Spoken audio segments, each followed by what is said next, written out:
एक बार फिर से आपका स्वागत है एमडीएम हायर एजुकेशन कॉलेज की ऑनलाइन कक्षाएं एमडीएम ऑनलाइन स्टडी में। इतिहास में अपने पहले के लेक्चर जो कि मध्यकालीन भारत पर आधारित थे, उनके साथ ही अब हम एक नई सीरीज लेकर आए हैं जो कि विश्व इतिहास की रूपरेखा के बारे में होगी, जो कि हमारे बीए फर्स्ट ईयर में बुक लगती है विश्व इतिहास। उसके बारे में अब हम अध्ययन साथ के साथ ये भी क्लासें करेंगे। तो विश्व इतिहास में आज हमारा पहला टॉपिक होगा पुनर्जागरण, कि पुनर्जागरण क्या है, इसके क्या कारण रहे और इसके क्या प्रभाव रहे। तो जैसा कि हम नाम से ही समझ जाते हैं कि पुनर्जागरण का अर्थ है कि दोबारा से जागना, परंतु इस जगह पुनर्जागरण का जो अभिप्राय है वो होगा बौद्धिक चिंतन से।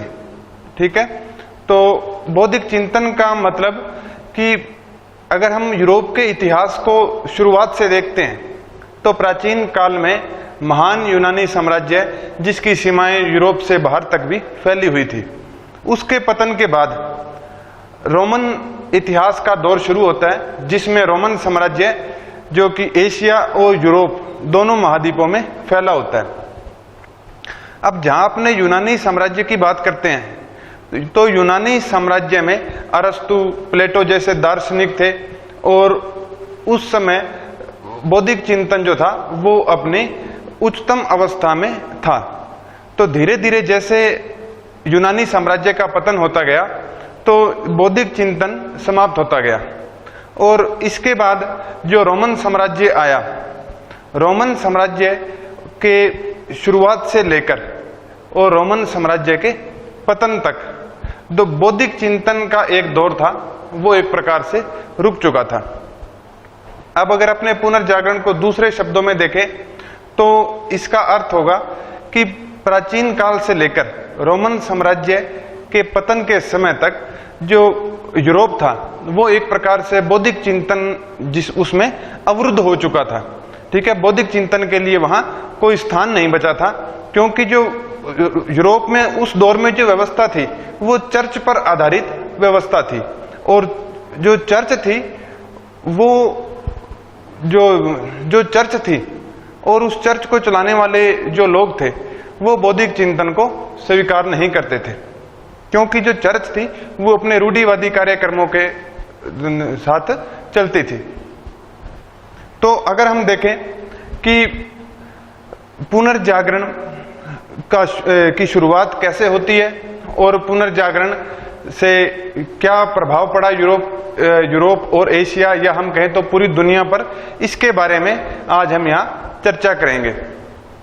तो मेरे पीछे जो आप नक्शा देख रहे हैं ये रोमन साम्राज्य का नक्शा है। अब रोमन साम्राज्य और पुनर्जागरण के बीच जो संबंध है हम उसे भी देखेंगे कि इन दोनों के मध्य क्या संबंध है और पुनर्जागरण के कारण और उसके प्रभावों पर भी चर्चा करेंगे। तो देखते हैं, ये जो नक्शा दिखाई दे रहा है ये रोमन साम्राज्य का नक्शा है और ये जो लाल रंग से दिखाई दे रहा है इस नक्शे में, जो पश्चिम की दिशा में जो ये लाल रंग का जो क्षेत्र दिखाई दे रहा है ये कहलाता था पश्चिमी रोमन साम्राज्य।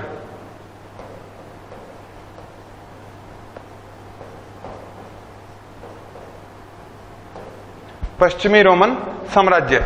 और जो इधर ये बैंगनी रंग से हमें दिखाई दे रहा है ये कहलाता था पूर्वी रोमन साम्राज्य।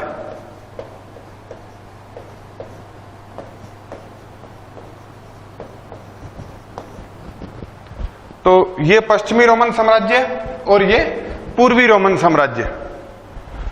पश्चिमी रोमन साम्राज्य जो कि मुख्य रूप से यूरोप में फैला हुआ था, इसका पतन 477 ईस्वी में 477 ईस्वी में जर्मन आक्रमणकारियों द्वारा कर दिया गया। जर्मन आक्रमणकारी जो एक प्रकार से जो जर्मन ट्राइबल्स थे उन्होंने पश्चिमी रोमन साम्राज्य पर आक्रमण किया और इसका पतन हो गया, इस साम्राज्य को विनष्ट कर दिया गया। अब अपने देखते हैं पूर्वी रोमन साम्राज्य। तो जो पूर्वी रोमन साम्राज्य था वो एक प्रकार से दो महाद्वीपों में फैला हुआ था, जिसका आधा क्षेत्र एशिया में और दूसरा क्षेत्र जो था आधा क्षेत्र जो यूरोप में था। ठीक है, अब एक चीज और भी महत्वपूर्ण है, क्योंकि जो रोमन साम्राज्य था, ये जो बीच में हम देख रहे हैं ये भूमध्य सागर है। भूमध्य सागर पर देखें तो एक प्रकार से रोमन साम्राज्य का ही अधिकार था, क्योंकि इधर ये पश्चिमी रोमन साम्राज्य, इधर पूर्वी रोमन साम्राज्य। जो भूमध्य सागर था उसके पूरे क्षेत्र पर रोमनों का अधिकार था। तो एक प्रकार से यूरोप में व्यापार की ये कड़ी भी यही थे। तो अब देखें पूर्वी रोमन साम्राज्य पश्चिमी रोमन साम्राज्य के लगभग 1000 वर्षों के बाद 1453 ईस्वी में ओटोमन तुर्कों के आक्रमण से इसका पतन हो जाता है। 1453 ईस्वी में ओटोमन तुर्कों का आक्रमण होता है और जो पूर्वी रोमन साम्राज्य है उसका पतन हो जाता है। ओटोमन तुर्क जो थे वो अब जो अरब देशों में जो इस्लाम का उदय हुआ और तुर्कों के साथ मिलने से एक तुर्क आंदोलन बना और लगभग जो 3 महाद्वीप हैं उनमें इनका साम्राज्य स्थापित था, जिसमें अफ्रीका, एशिया और यूरोप शामिल है। और 1453 ईस्वी में जब ओटोमन तुर्कों ने आक्रमण किया तो उनका नेता महमद द्वितीय था और पूर्वी रोमन साम्राज्य का शासक कॉन्स्टेंटाइन 11वां। ठीक है, इस बात को भी ध्यान रखें। अब थोड़ी सी चर्चा और कर लेते हैं। जो पश्चिमी रोमन साम्राज्य था इसकी राजधानी इटली में स्थित रोम थी। पश्चिमी रोमन साम्राज्य की राजधानी इटली में स्थित रोम नगर थी और जो पूर्वी रोमन साम्राज्य है इसकी राजधानी कॉन्स्टेंटाइन टेम्पल, जिसे हिंदी में कुस्तुनतुनिया भी कहते हैं, और आज का जो तुर्की का इस्तांबुल नगर है उसका पुराना नाम कॉन्स्टेंटाइन टेम्पल था और जिसे हिंदी में कुस्तुनतुनिया भी कहा जाता है।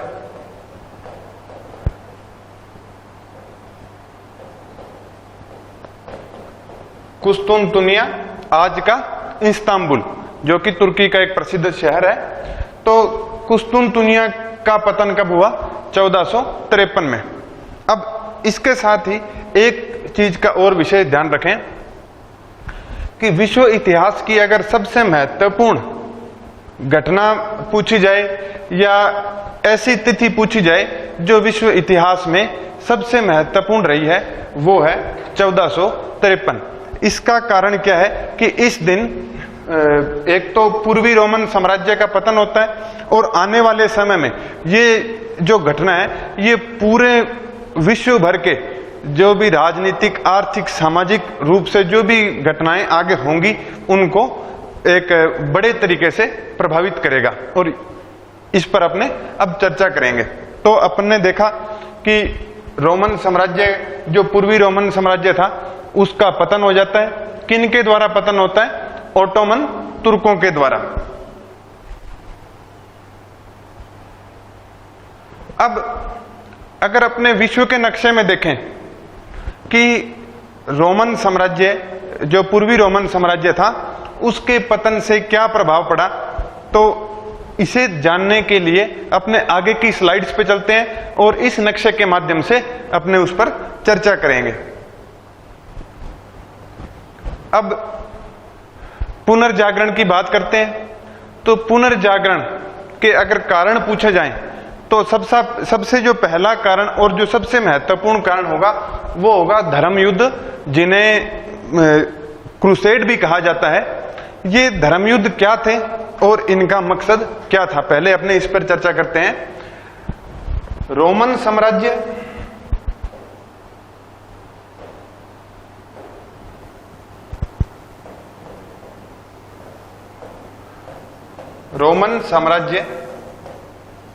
जो कि अपने समय में ईसाई धर्म का एक प्रतिनिधि मान सकते हैं कि जो रोमन साम्राज्य था पूरे विश्व भर में ईसाइयत का जो प्रतिनिधित्व कर रहा था, रिप्रेजेंट ईसाइयत को कर रहा था, वो रोमन साम्राज्य ही था।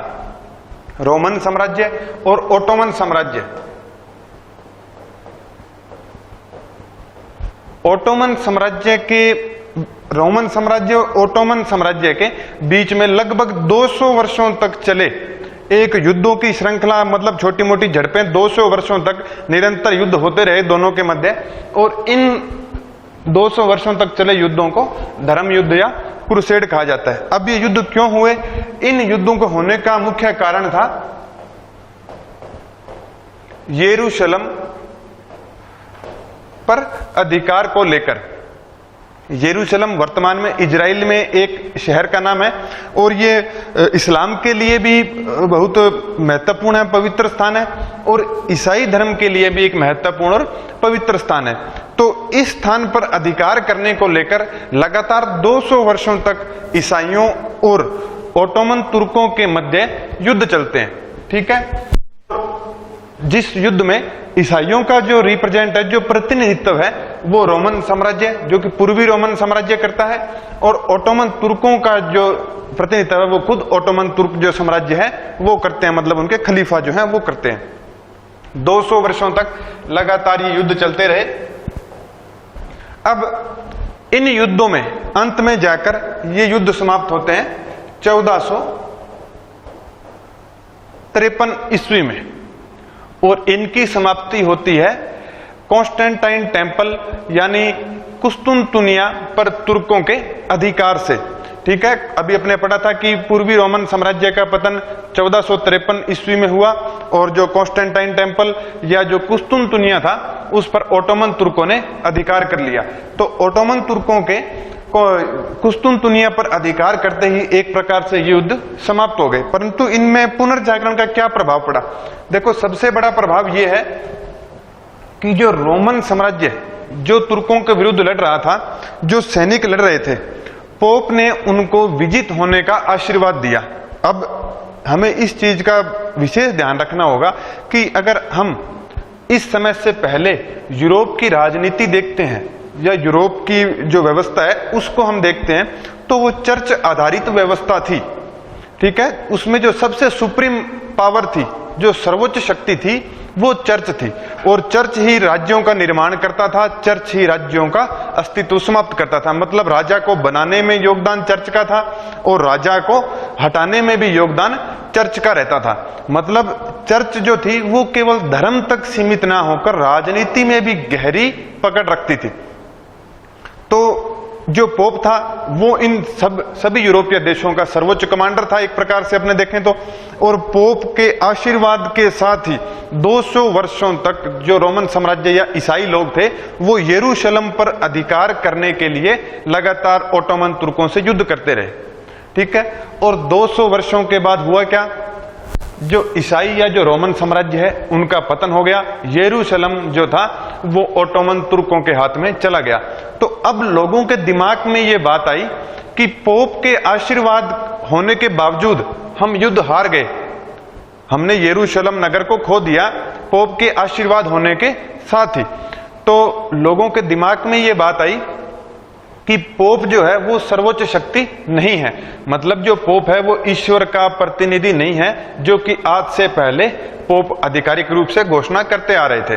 तो क्योंकि ईश्वर तो कभी युद्ध हार नहीं सकता और ईसाई युद्ध हार चुके थे, तो पोप की प्रतिष्ठा को एक बहुत बड़ा आघात लगा, और जो पोप था वो उन्हें स्वीकार करना पड़ा कि वास्तविकता में वो ईश्वर के प्रतिनिधि नहीं है। ठीक है, तो एक तो ये कारण था जिसने जो सदियों से चली आ रही चर्च की जो जड़ें जो थी वो इतनी मजबूत हो चुकी थी कि चर्च के बिना कुछ भी यूरोप में संभव नहीं था, उसे अब समाप्त कर दिया। ठीक है, पोप की प्रतिष्ठा इससे कम हुई, या आपने कह सकते हैं समाप्त होने की कगार पर पहुंच गई कि पोप के आशीर्वाद के बावजूद भी हम युद्ध कैसे हार गए। तो एक तो पुनर्जागरण का पहला जो कारण था वो ये हुआ कि धर्म युद्ध या जो क्रूसेड वो चलते रहे, उनसे धार्मिक रूप से जो पोप था या जो चर्च थी उनकी पकड़ बिल्कुल ही कमजोर हो गई। लोगों के मन में से विश्वास उठ गया कि जो पोप है वो सर्वोच्च शक्तिमान नहीं है, और युद्ध में विजय उनकी होती है जो कि युद्ध को एक अच्छे तरीके से लड़ते हैं। ठीक है, तो अब दूसरा कारण कुस्तुनतुनिया पर तुर्कों का अधिकार। पुनर्जागरण का एक और महत्वपूर्ण कारण यह है कि 1453 में ओटोमन तुर्कों ने कुस्तुनतुनिया पर अधिकार कर लिया। अब कुस्तुनतुनिया है जो है वो इतना महत्वपूर्ण क्यों है और इससे इस पर अधिकार करने का इतना क्या प्रभाव पड़ा जिससे पुनर्जागरण शुरू हुआ। तो अब अपने विश्व के नक्शे में इसको समझते हैं। तो अगर अपने देखें विश्व के नक्शे में, तो थोड़ा टेक्निकल टीम से कहूंगा कि इसे जूम करके दिखाएं। इस स्थान पर जो है ये तुर्की है। अगर विश्व के नक्शे में देखें तो ये तुर्की है, ठीक है। और ये यूरोप है। अब यूरोपियन देश या जो यूरोपियन व्यापारी थे वो जो व्यापार करते थे पूर्वी देशों के साथ, उसका जो रास्ता था वो यहां से होकर पूर्व की ओर जाता था, जिसे प्राचीन काल में सिल्क रूट या जो सिल्क मार्ग था वो भी कहा जाता था, क्योंकि सिल्क जो थी वो चाइना में और भारत में भी होती थी और इसका जो व्यापार था वो यूरोप के साथ होता था। तो इस रूट को क्या कहा जाता था? सिल्क रूट, ठीक है। आज भी इसका पुनर्निर्माण करने के बारे में विचार चल रहे हैं। कई देश इस पर सहमत हुए हैं कि सिल्क रूट का निर्माण दोबारा से करवाया जाए। तो जो भी मतलब एक पूर्वी दुनिया को पश्चिमी दुनिया से जोड़ने की जो कड़ी थी वो ये क्षेत्र था। सारे व्यापार इससे होता था। अब जो ये क्षेत्र है, ये क्षेत्र किनके अधिकार में आ गया? ये क्षेत्र आ गया ओटोमन तुर्कों के अधिकार में। तो पश्चिम से पूर्व की ओर जाने का जो रास्ता था वो एक प्रकार से क्या हुआ? अवरुद्ध हो गया, ठीक है। तो पहला प्रभाव जो था वो ये पड़ा कि जो व्यापारिक रूप से यूरोप था उसको बहुत ज्यादा नुकसान पहुंचा, ठीक है। और दूसरा कि पूर्वी सभ्यता और पश्चिमी सभ्यता, इन दोनों को जो जोड़ने की कड़ी थी वो कौन सा नगर था? कुस्तुनतुनिया ही था, ठीक है। तो कुस्तुनतुनिया पर अधिकार जो था वो भी एक बहुत बड़ा नुकसान सिद्ध हुआ। अब देखते हैं नवीन भौगोलिक क्षेत्रों की खोज। अब वास्तविकता में आपने देखें तो रोमन साम्राज्य के पतन के साथ ही क्या हुआ कि एक नई दुनिया की खोज शुरू हो जाती है, ठीक है। अपने रोमन साम्राज्य के जो पतन है उस समय को अपने कह सकते हैं कि मानव के द्वारा दुनिया की खोज की गई, ठीक है। अब ये कैसे संभव हुआ? देखिए, जब कुस्तुनतुनिया पर तुर्कों का अधिकार हुआ तो जो सिल्क रूट था, जो पश्चिम को पूर्व से जोड़ने का जो रास्ता था वो बंद हो गया, ठीक है। अब जो व्यापारी लोग थे उन्हें व्यापार तो करना ही था। अब वो व्यापार करे कहां से? तो जो तुर्की क्षेत्र था उससे तो व्यापार कर नहीं सकते थे। अब इसलिए उन्हें क्या हुआ कि मजबूरन नए रास्तों को खोजना पड़ा। और इन्हीं रास्तों को खोजने के क्रम में क्या हुआ कि भौगोलिक खोजों का एक ऐसा दौर शुरू हुआ, भौगोलिक अन्वेषण का एक ऐसा दौर शुरू हुआ कि कुछ ही वर्षों में जहां आज तक कोई भारी मानव पहुंचा ही नहीं था वो विदेशियों से भर गई।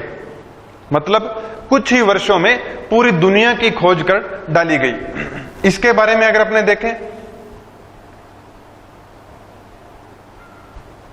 तो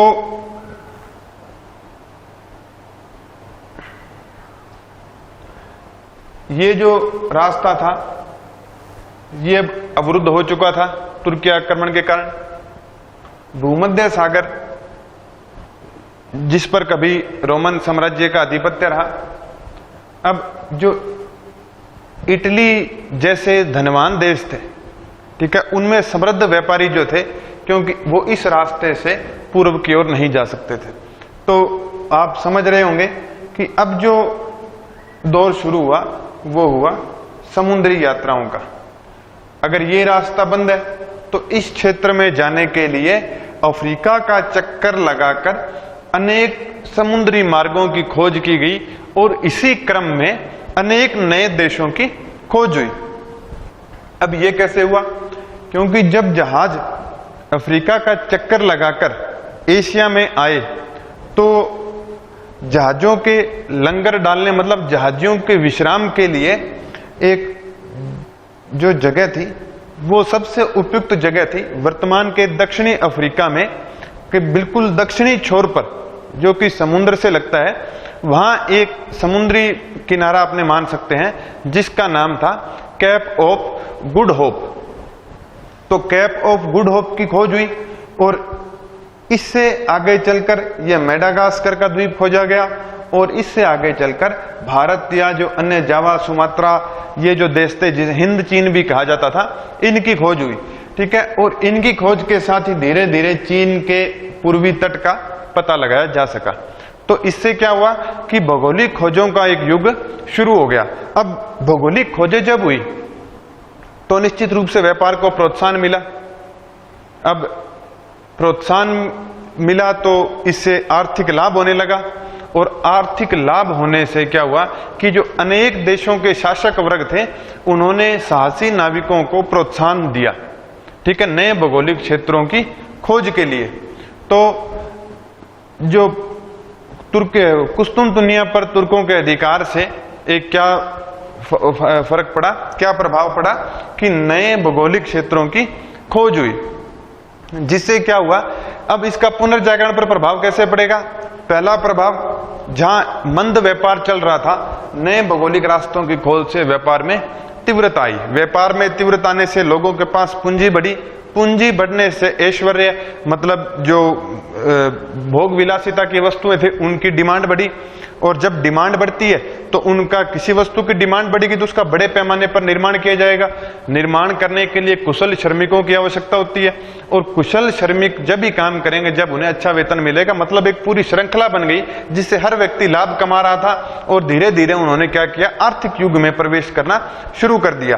तो लोगों के मन में जो समुद्री यात्राएं करने का जो भय था वो एक प्रकार से क्या हो गया, समाप्त हो गया। और इसके साथ ही और बहुत से उनको फायदे हुए, जैसे यूरोप के सर्द प्रदेशों के लिए जो मसाले का व्यापार था वो बहुत ही ज्यादा लाभकारी सिद्ध हुआ। जो ये हिंद चीन का जो प्रायद्वीपीय क्षेत्र है, दक्षिणी भारत हुआ, ये मलेशिया, इंडोनेशिया, इन क्षेत्रों की जब खोज की गई तो यहाँ मसाले का उत्पादन भारी मात्रा में होता था और वो उस मसाले का जो निर्यात था वो ज्यादा से ज्यादा किया गया यूरोप में। तो यूरोप में जो सर्द प्रदेश थे उनके लिए बहुत ज्यादा लाभदायक सिद्ध हुआ और बड़ी कीमतों पर ये चीजें वहां बिकने लगी। तो एक प्रकार से एक नए बाजार का निर्माण हुआ और बाजार के निर्माण के साथ ही क्या हुआ, एक दोबारा से आर्थिक पुनर्जागरण अपने इसको मान सकते हैं, पुनर्जागरण की आर्थिक स्वरूप अपने इसे मान सकते हैं।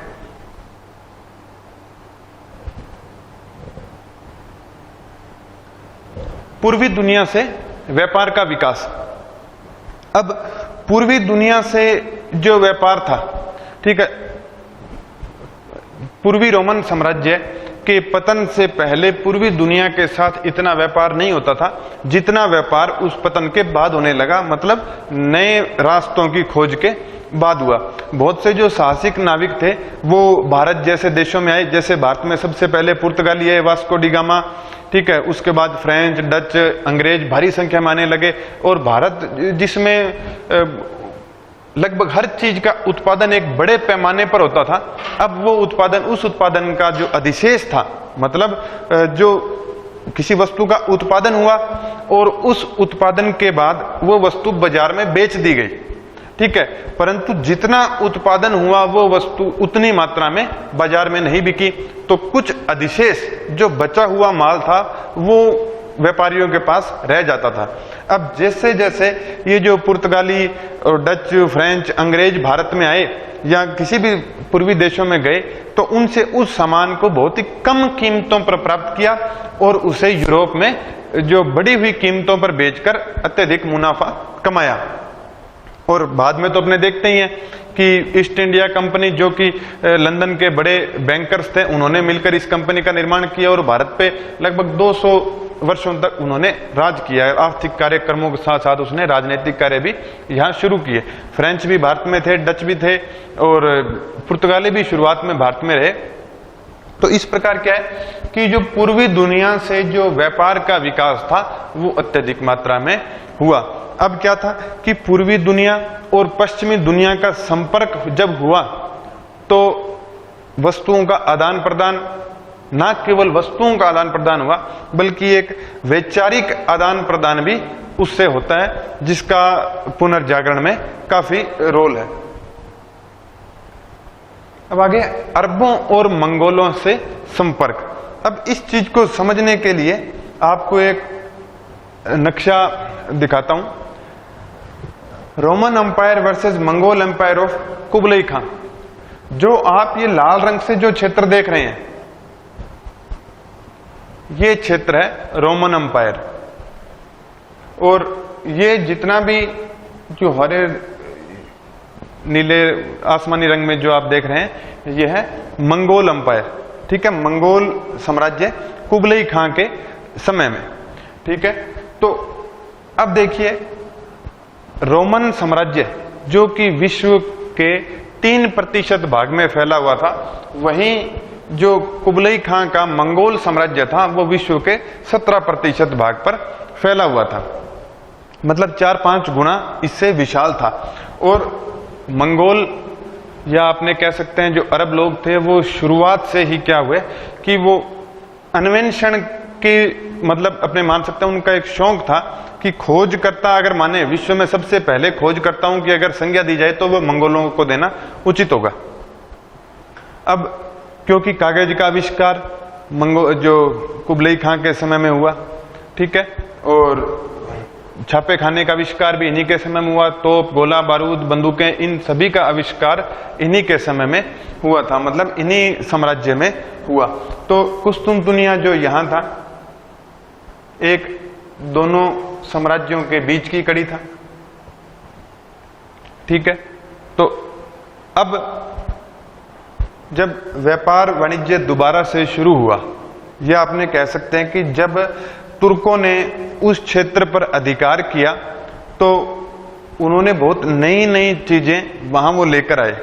ठीक है, आपको जानकर हैरानी होगी कि प्राचीन यूनानी साम्राज्य के जो महत्वपूर्ण दार्शनिक जैसे प्लेटो हुए, अरस्तु हुए, ठीक है, उन दार्शनिकों के जो ज्ञान था उनको यूरोपियों से उस ज्ञान को यूरोपियों को परिचित करवाने वाले सबसे पहले अरब लोग ही थे।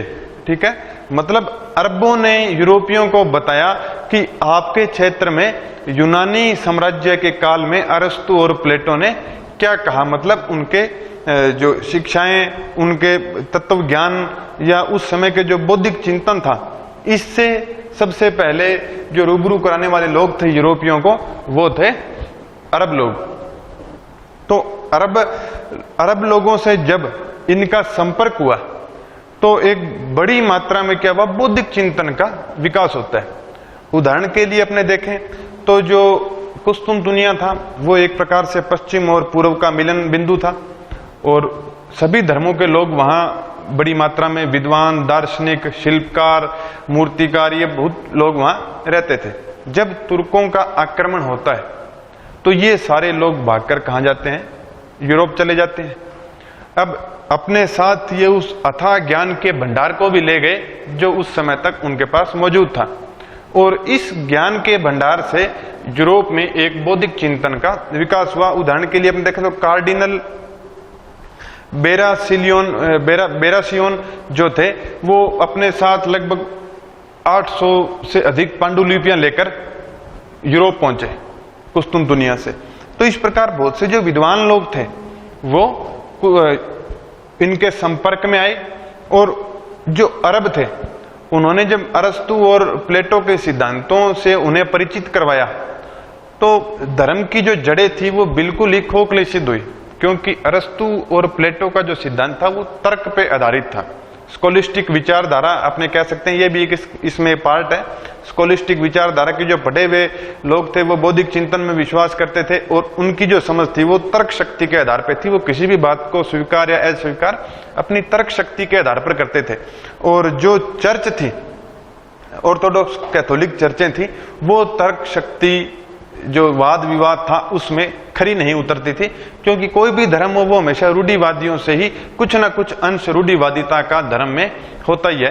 तो इसी कारण जो स्कॉलिस्टिक विचारधारा थी वो भी उस जमाने में फैली। पेरिस में और भी अनेक, इंग्लैंड में भी कई विश्वविद्यालयों की स्थापना होती है। तो शिक्षा, वाद विवाद, ज्ञान, प्रचार प्रसार, इन सब ने क्या किया, एक बौद्धिक रूप से यूरोप में एक नई विचारधारा को जन्म दिया।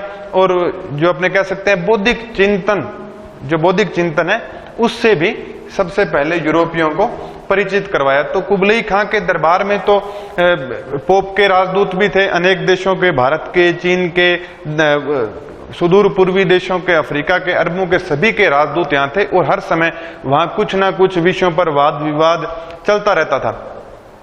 तो जब एक यात्री भी था मार्को पोलो का यात्रा वृत्तांत भी बहुत ज्यादा प्रसिद्ध हुआ। जब मार्को पोलो ने कुबलई खां के दरबार के साम्राज्य की यात्रा की, उसने कुबलई खां के दरबार के वैभव के बारे में, उसकी जो विलासिताएं थी उनके बारे में जब परिचित करवाए यूरोपीय लोगों को, तो उनके मन में ही इसी प्रकार के विचार आए। और जो एक भौगोलिक खोजों का जिसमें दौर भी बढ़ा, और उसके जो ग्रंथ था वो उस समय में काफी प्रसिद्ध भी हुआ था। मार्को पोलो का यात्रा वृत्तांत कुबलई खां के दरबार में गया था। तो जो मंगोलों के संपर्क में आने से क्या प्रभाव हुआ, पहला प्रभाव अपने अगर देखें तो मान सकते हैं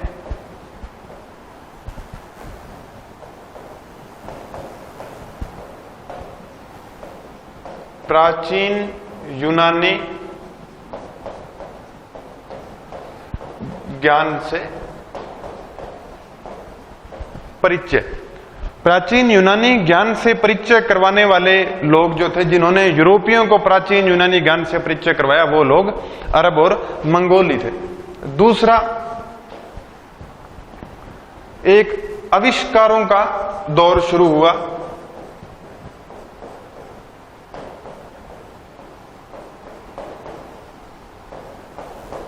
आविष्कारों का युग प्रारंभ होता है। तीसरा, अपने इसमें मान सकते हैं व्यापार, व्यापार में उन्नति। चौथा, कला को संरक्षण। कला को संरक्षण किस प्रकार से मिला, जैसे ही कुस्तुनतुनिया तुर्कों के अधिकार में आया तो जो भी शिल्पकार, मूर्तिकार, स्थापत्य जो कला के क्षेत्र से जुड़े हुए लोग थे वो यूरोप की ओर पलायन कर गए। और जैसे ही उन्होंने इटली में प्रवेश किया तो वहां का जो धनी वर्ग था उन्होंने तुरंत ही उसे क्या कर लिया, स्वीकार कर लिया। और उन्होंने एक ऐसी वहां व्यवस्था का निर्माण किया जिस समय में बहुत सारी प्रसिद्ध मूर्तियां, माइकल एंजेलो की मूर्तियां, और स्थापत्य कला में ऐसे चर्चों का निर्माण, ऐसे विशाल भवनों, सुंदर भवनों का निर्माण किया गया, जिनसे क्या हुआ कि जो पूर्व में चली आ रही व्यवस्था थी वो धीरे धीरे नष्ट हो जाती है। ठीक है, तो अरबों और मंगोलों के संपर्क से भी प्रभाव पड़ा। कागज और छापे खाने का विकास। देखिए, अगर माना जाए तो सबसे महत्वपूर्ण पुनर्जागरण, केवल पुनर्जागरण के क्षेत्र में देखें, बौद्धिक चिंतन के क्षेत्र में देखें, तो ये एक बहुत ही महत्वपूर्ण आधार स्तंभ अपने मान सकते हैं कागज और छापे खाने के आविष्कार को। क्यों मान सकते हैं कि देखिए, यूरोप में पहले कागज और छापे खाने, जिसमें प्रिंटिंग प्रेस का आविष्कार नहीं हुआ था मंगोलों और अरबों के संपर्क में आने से पहले। तो जैसे ही वो इसके संपर्क में आए तो बौद्धिक ज्ञान जो था वो इतनी तीव्रता से फैला कि बहुत ही कम वर्षों में पूरे यूरोप से अपने कह सकते हैं कि एक बौद्धिक अंधकार जो था वो समाप्त हो गया। अब ये कैसे संभव हुआ, जैसे अपने देखें, एक उदाहरण के रूप में बाइबल को लेते हैं, ईसाइयों का जो पवित्र ग्रंथ है। बाइबल शुरुआती दौर में लैटिन भाषा में लिखी गई थी। ठीक है, शुरुआती दौर में लैटिन भाषा में लिखी गई थी।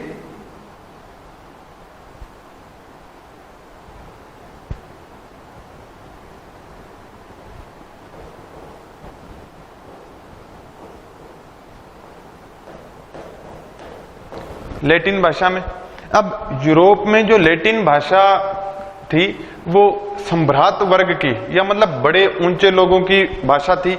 आम जनता लैटिन भाषा को नहीं जानती थी, और जितने भी पुस्तकें थी, पुस्तकालय थे, बाइबल थी, कुछ भी मान सकते हैं, जो भी उस समय पढ़ने योग्य सामग्रियां थी वो सारी लैटिन भाषा में थी। तो एक बहुत बड़ा वर्ग जो था वो उस ज्ञान से वंचित हो गया जो उन्हें मिलना चाहिए था। मूल रूप से देखें तो बाइबल भी क्या थी, लैटिन भाषा में थी। और जब पादरी या जो पोप कभी भी धार्मिक विषयों पर विवाद होता था तो उसका निस्तारण वही करते थे। आम जनता या आम लोग उसे नहीं समझ पाते थे, ना ही पढ़ पाते थे। तो जो पादरी के द्वारा कही गई बातें हैं उनके दिमाग में लगता था कि ये बात सत्य है, क्योंकि उन्होंने कभी बाइबल का अध्ययन ही नहीं किया। तो कागज और छापे खाने का आविष्कार तो मंगोलों ने सबसे पहले किया। मंगोलों के प्रभाव में संपर्क में आते ही क्या हुआ भाई, यूरोप में अनेक छापे खानों का जो था उन स्थापित होना शुरू हो गए। ठीक है, जर्मनी में गुटेनबर्ग ने छापे खाने का आविष्कार कहा जाता, वो वहां स्थापित किया गुटेनबर्ग ने। तो अब इन छापे खानों में क्या हुआ, जो स्थानीय भाषाएं थी, जर्मन, फ्रेंच, इंग्लिश, ठीक है, इन भाषाओं में उन ग्रंथों का अनुवाद करके उनकी छपाई होने लगी। वो उन स्थानीय भाषाओं में छपने लगे। और पहले जब जो मुद्रण था, कागज नहीं था, जब मुद्रण जो कला थी, थोड़े बहुत मात्रा में जो कागज भी था, तो वो बहुत अधिक महंगा था। ठीक है, अब कागज बहुतायत से मिलने लगा, मुद्रण उन ग्रंथों का अनेक देशी भाषाओं में, स्थानीय भाषाओं में होने लगा। तो उनकी कीमतों में क्या हो गई, ग्रंथों कीमतों में भी कमी आई और बिक्री भी बहुत उनकी अधिक बढ़ गई। तो वास्तविकता में तो जो यूरोप के लोग थे उन्होंने धर्म के साथ पहली बार, अगर शाश्वत परिचय उनका पूछा जाए कि सीधा धर्म के साथ संपर्क कब हुआ, तो वो मंगोलों के संपर्क के बाद हुआ, जब छापे खाने में किताबें छपी और उन्होंने प्रत्यक्ष रूप से उन किताबों को पढ़ा। तो पहली बार ऐसा हुआ कि उन्होंने प्रत्यक्ष रूप से एक यूरोपीय व्यक्ति, सामान्य यूरोपीय व्यक्ति और धर्म का मिलन हुआ। तो सबसे ज्यादा जो पुनर्जागरण में योगदान है वो किसका, कागज और छापे खाने का योगदान है। अब पुनर्जागरण की शुरुआत इटली में हुई। एक सामान्य सी चर्चा होती है कि पुनर्जागरण की शुरुआत कहाँ हुई, इटली में हुई। तो इटली में ही क्यों हुई, ये भी एक प्रश्न आता है, परीक्षा में आता है कि पुनर्जागरण की शुरुआत इटली में ही क्यों हुई। तो इसके लिए हमें वापस उस विश्व के मानचित्र पर जाना पड़ेगा, आपको समझाने में इसमें आसानी होगी।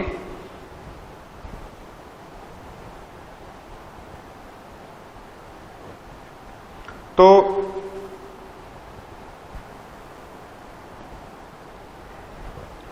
अब इसको अगर थोड़ा अपने जूम करके देखते हैं,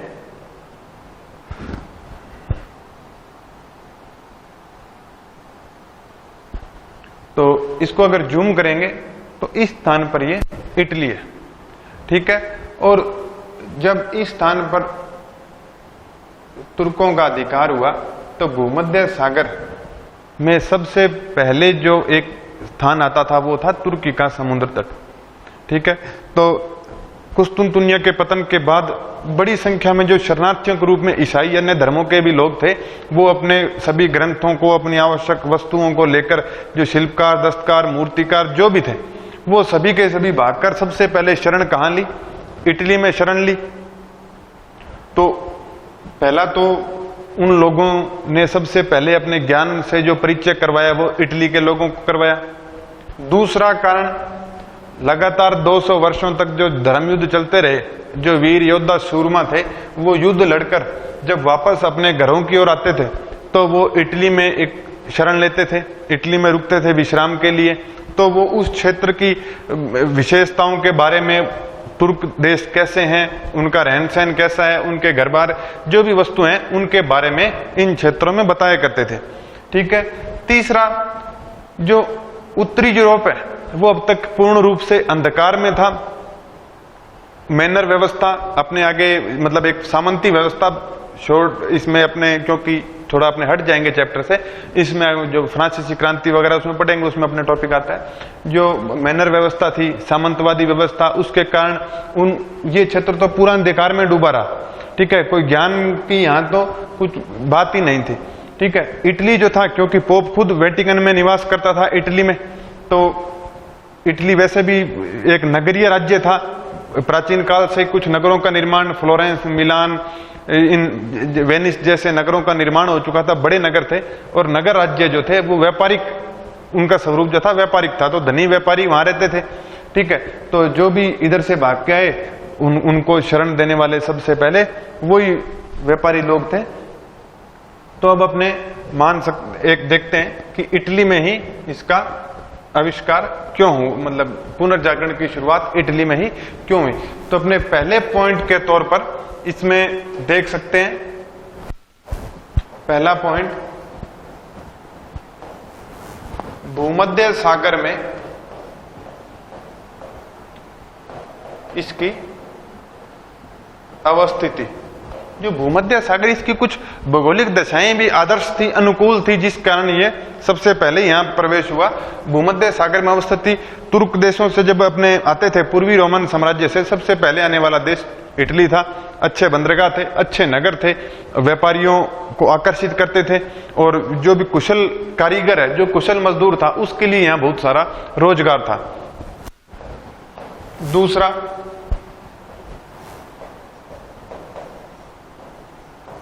धर्म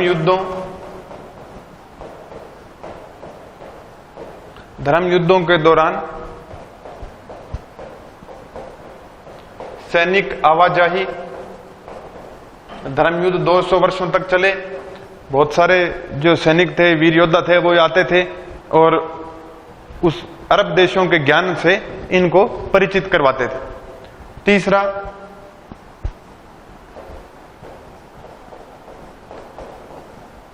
नगरीय राज्यों का उदय।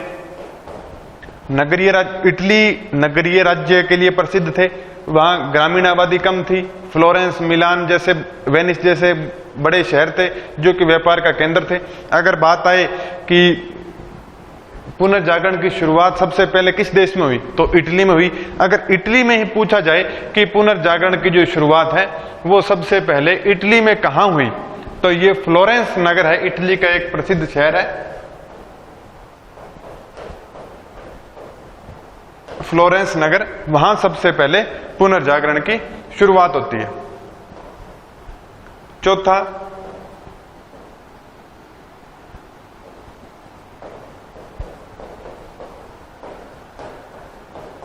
धनी व्यापारी,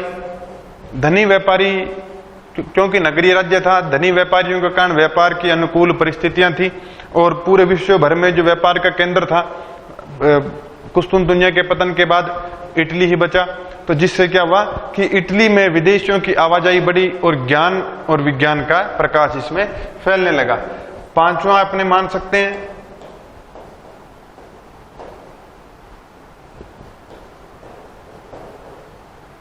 कुस्तुनतुनिया का पतन। कुस्तुनतुनिया का पतन इटली को किस प्रकार से प्रभावित करता है? जब तुर्कों ने कुस्तुनतुनिया पर अधिकार किया तो बड़ी संख्या में ईसाई लोग, जो दार्शनिक थे, विद्वान थे और शिल्पकार, दस्तकार, मूर्तिकार, जो भी लोग थे, वो भागकर, उन्होंने तुर्कों से बचने के लिए भागकर यूरोप की ओर बढ़े। और सबसे पहले जो उनको शरण मिली वो मिली इटली में। तो जब वो लोग यहाँ आए तो उनके लिए एक अच्छा अवसर था, क्योंकि इटली जो था धनी व्यापारियों का देश था और नगरीय राज्य भी था। तो नगरों में उन लोगों ने वास्तुकला के अनेक नमूने बनाए, अच्छे सुंदर भवनों का निर्माण करवाया। वहां के धनी वर्गों ने विद्वानों को आश्रय प्रदान किया, संगीतज्ञों को आश्रय प्रदान किया, शिल्पियों, मूर्तिकारों को भी आश्रय प्रदान किया। तो इस प्रकार जो सभी अपने देखें कि सभी प्रकार की जो परिस्थितियां थी वो इटली के लिए अनुकूल थी। तो इसलिए अपने कह सकते हैं कि पुनर्जागरण की शुरुआत इटली में सबसे पहले हुई। ठीक है, तो इसी के साथ अपना आज का लेक्चर यहीं अपने खत्म करते हैं। और पुनर्जागरण के कारण हमने देखे हैं, पुनर्जागरण के प्रभाव क्या पड़े, मानवतावाद का इसमें क्या योगदान है, इसके बारे में अपने अगली क्लास में चर्चा करेंगे। थैंक यू, धन्यवाद।